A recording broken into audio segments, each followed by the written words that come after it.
Welcome back. In this video, I'm going to be focusing on reading from and writing to files. C++ provides you the fstream header, which I've included here. And the fstream header defines three types. The ifstream class, which enables you to read from a file.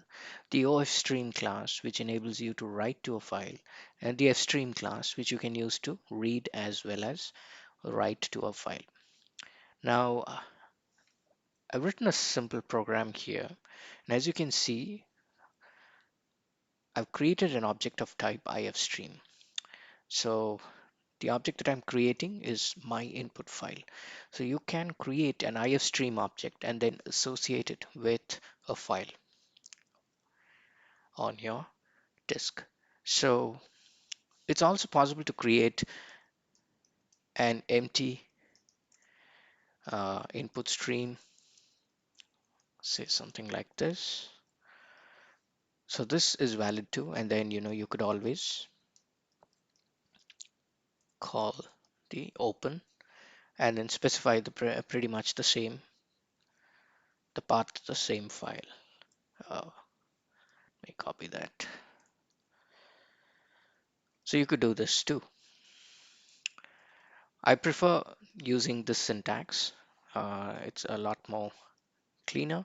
So you just create an object of type ifstream, and then you initialize it. You bind it to the file that you're going to be reading from.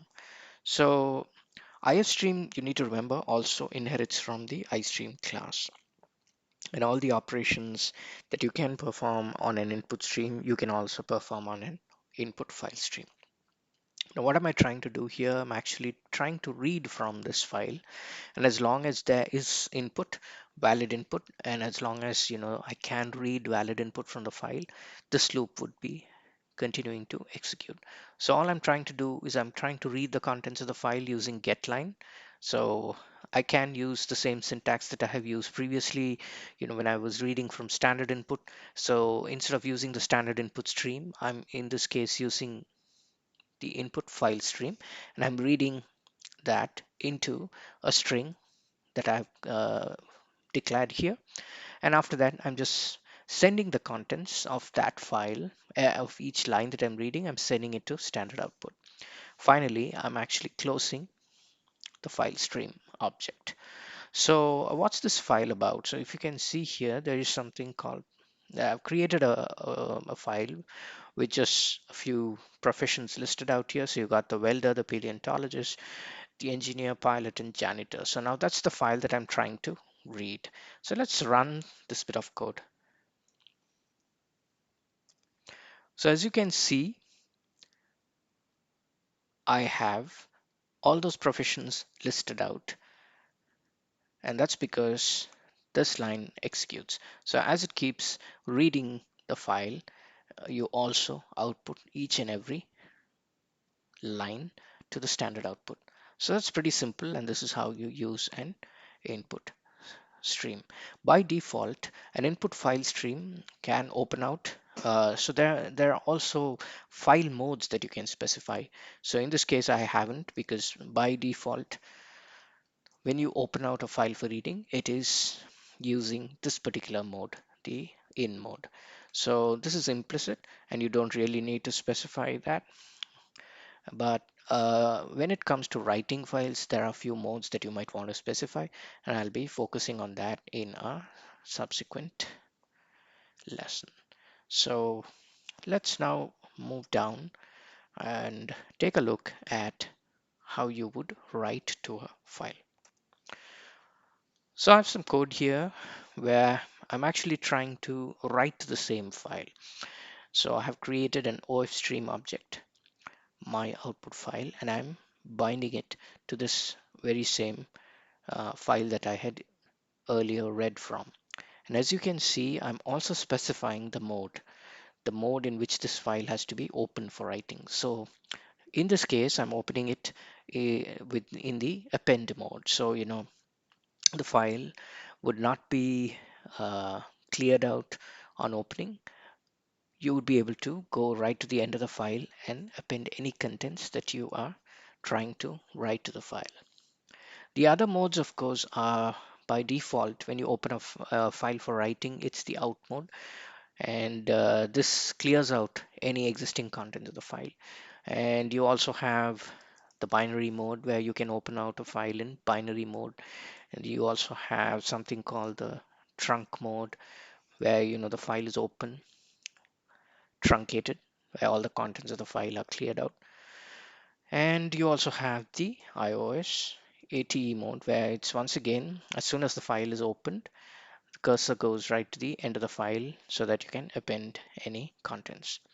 All right, so in this case, I've opened it out in the append mode, and any uh, contents that I'm going to be writing to the file are going to go to the end of the file. So let me quickly bring up that file, and as you can see, we know that professions had these 5 professions.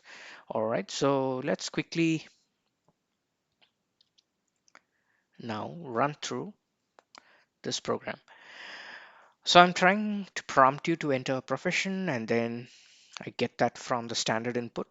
And as long as there's valid input being entered at the standard input, I'm going to take that string that you're entering and then I'm going to directly write it to the file.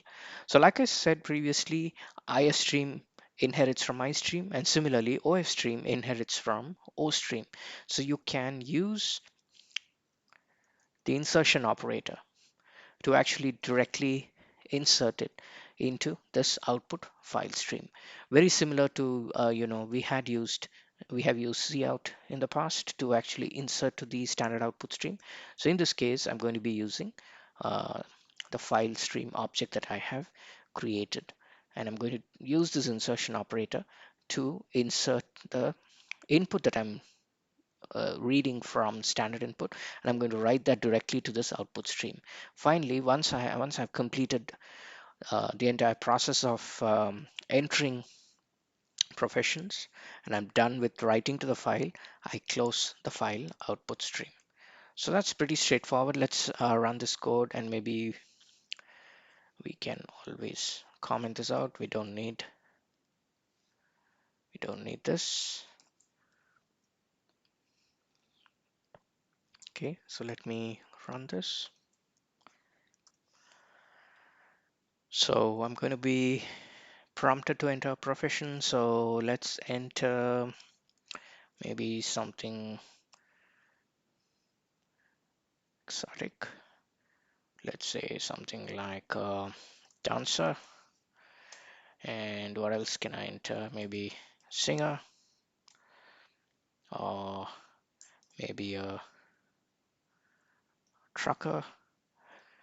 And let me end the input here. All right, so it's all gone through this loop, and then it is called close as well on the output file stream, and now the program has ended. So let's quickly take a look at what the file looks like now. So as you can see, yes, so we got dancer, we got singer, and then we got trucker. So that's awesome. We have been able to write contents, whatever inputs that we entered, we have been able to write it to the file. So this is a very important topic, pretty straightforward. And all that you need to remember is that files can be opened in different modes. I'll leave it to you to investigate the fstream class. So that's not very different from this. So the fstream class, as I said, can be used to both read and write from a file. So that's it, folks, and I'll see you in the next video.